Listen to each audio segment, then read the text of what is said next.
伫新竹县的竹东中丰路3段有一块私人地，地主是发现讲因的涂骹红画红线，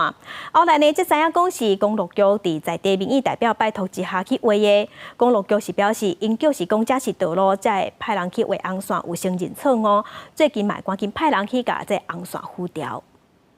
这里整条通到底，然后这里下面2条也是私人土地。手提土地相关资料，地主讲这明明就是家己厝内4大人留落来的土地，却予人在顶悬画红线，而且完全无人通知。私人土地也没有通知地主，就直接给我画红线，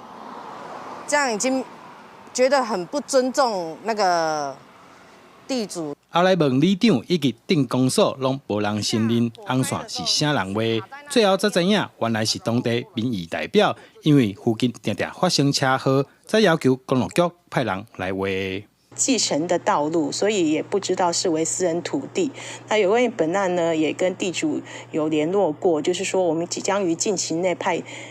人员去现场做刨除。未来公所这边会再找地主以及地方的里长民代，我们会再重新做一个现勘来做一个检讨，那取得一个共识之后，然后再行来划设。公路局承认错误，也表示最近会赶紧派人先把红线画掉，接下来会参竹东镇公所到现场会勘，会检讨相关流程，避免错误再发生。记者刘君和新竹报道。